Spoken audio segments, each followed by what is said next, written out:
नमस्कार दोस्तों, मैं डीके सिब्बल, एक सेंट्रल गवर्नमेंट सिविल पेंशनर। मेरे साथ मेरे साथी श्री सीबी प्रसाद जी, ये भी एक सेंट्रल गवर्नमेंट सिविल पेंशनर। नमस्कार तो प्रसाद जी, आज हम किस टॉपिक पे चर्चा करें? सर। आज आप ये बताइए कि जो है एक पेंशनर जो है उसका अकाउंट बीकाजी कामा प्लेस में था, केनरा बैंक में था।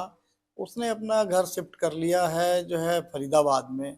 तो वो अपना अकाउंट क्या वहाँ से ट्रांसफ़र करा सकता है और अपनी पेंशन वहाँ से ले सकता है? पेंशनर का अकाउंट कैनरा बैंक में है जी सर। और बीकाजी कमा प्लेस में जी है, सर। और वो फरीदाबाद कैनरा बैंक में जाना है। हाँ जी। मतलब बैंक चेंज नहीं कराना बैंक है। नहीं चेंज करना सर। कैनरा बैंक का सेंट्रल पेंशन प्रोसेसिंग सेंटर एक ही है, चाहे वो उसका अकाउंट बीकाजी में रहे या फरीदाबाद में रहे। तो उस केस में क्या होगा, पेंशनर को चाहिए वो चाहे बीकाजी कमा प्लेस की ब्रांच में जाए, जिसको हम उसकी पुरानी ब्रांच बोल देते हैं, या फरीदाबाद की ब्रांच में जाए, जिसको हम नई ब्रांच देते हैं। वो पुरानी या नई ब्रांच में से किसी एक में चला जाए और वहाँ एप्लीकेशन दे दे। उस एप्लीकेशन में अपने अकाउंट नंबर लिख दे, अपना पीपीओ नंबर लिख दे, अपना नाम और अपना कॉन्टेक्ट डिटेल्स वगैरह लिख दे, और ये रिक्वेस्ट करे कि उसका जो अकाउंट है, बैंक अकाउंट जिसमें पेंशन आती है, वो अकाउंट ट्रांसफर कर दिया जाए बीकाजी कमा प्लेस से फरीदाबाद में। तो वो अकाउंट ट्रांसफर हो जाएगा। तो उसके हाँ, ये जरूर है कि उस एप्लीकेशन जो लिखेगा उसकी कॉपी अपने उस ऑफिस को भी दे जहाँ से रिटायर हुआ था।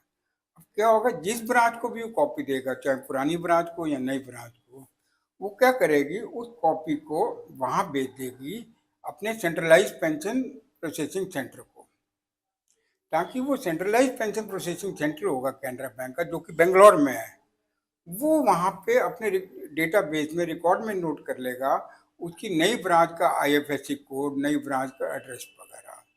और हेड ऑफ ऑफिस को लिखने का ये फायदा है कि जब दोबारा से कोई नई रिवीजन अथॉरिटी इशू होगी, उसमें उसकी नई ब्रांच की डिटेल चली जाएगी। अकाउंट नंबर वही है, अकाउंट नंबर चेंज नहीं हुआ, मंथली पेंशन आती रहेगी, सिर्फ डेटा अपडेट हो जाएगा बैंक का भी और उसके ऑफिस का भी जहाँ से वो रिटायर हुआ था। तो बहुत सिंपल है। अगर हाँ, मान लीजिए अकाउंट पोर्टेबिलिटी नहीं है, कोई और बैंक है उसकी अकाउंट पोर्टेबिलिटी नहीं है, उस केस में क्या होगा, उस केस में वो जहाँ पे उसने अपना अकाउंट ट्रांसफर कराना उस जगह जाके वहाँ ब्रांच चुनेगा, वहाँ अकाउंट खोल लेगा, और वो उस ब्रांच में या पहले वाली ब्रांच में, मतलब नई ब्रांच में या पहले वाली ब्रांच में एप्लीकेशन देगा। वो बोलेगा मेरा अभी अकाउंट नंबर ये है, इस ब्रांच में ये मेरा पीपीओ नंबर है। अब मेरा पेंशन इस अकाउंट के बदले वो जो मैंने नया अकाउंट खोला हुआ है उसकी डिटेल देगा, ब्रांच का एड्रेस वगैरह, अकाउंट नंबर, इस अकाउंट में डाली जाए। तो फिर उसमें क्या प्रोसेस होगा, जिस ब्रांच को वो लेटर मिलेगी, एप्लीकेशन मिलेगी, वो ब्रांच सीपीपीसी को बताएगा। सीपीपीसी के पास जब वो एप्लीकेशन भेजेगा तो सीपीपीसी वाला अपने डेटाबेस के अंदर उसका नया ब्रांच का जो सा अकाउंट नंबर है और डिटेल्स है वो भर देगा। हाँ, अपनी एप्लीकेशन की कॉपी उस ऑफिस में भी दे जहाँ से रिटायर हुआ था, ताकि वो भी अपना रिकॉर्ड अपडेट कर ले। मोटी मोटी बात यह है कि अगर बैंक चेंज नहीं है, सिर्फ ब्रांच चेंज है, अकाउंट पोर्टेबिलिटी वैसे सब में है, तो इसलिए सिंपल अकाउंट ट्रांसफर की एप्लीकेशन जाएगी। ये बाई चांस मान लीजिए किसी बैंक की कोई ब्रांच में अकाउंट पोर्टेबिलिटी नहीं है, तो वहाँ पे अकाउंट खोलना पड़ेगा। बहुत सिंपल सा है, ये पेंशन की पेमेंट रुकेगी नहीं। तो क्योंकि पेंशन जो चीज़ है क्रेडिट करता है centralize pension processing centre, CPPC करता है, ब्रांच अपने आप से नहीं क्रेडिट करती। तो और कुछ प्रसाद जी? नहीं, धन्यवाद सिब्बल सर। आपने बड़े सरल और शब्दों में और कम शब्दों में बड़ा अच्छा समझाया। उम्मीद है हमारे सभी पेंशनर भाइयों को इससे लाभ होगा, प्राप्त होगा। और अगर उनकी कोई क्वेरी है तो हमें मेल करें, उसका जवाब हम समय समय पर देते रहेंगे।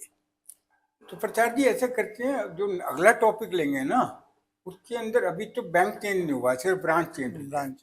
उसके अंदर हम लेंगे बैंक चेंज हो जाए या centralize pension processing centre change हो जाए, जिसको हम सीपीपीसी कहते हैं। हाँ, ये तो क्या करना, वो अगले टॉपिक पे लेंगे। जी सर। हाँ, मान लिया कोई पेंशनर जो है जहाँ शिफ्ट हो गया है, वहाँ उस बैंक की ब्रांच नहीं है, तो वो इस तरह का केस। तो ठीक है सर, धन्यवाद। अगले टॉपिक में। धन्यवाद।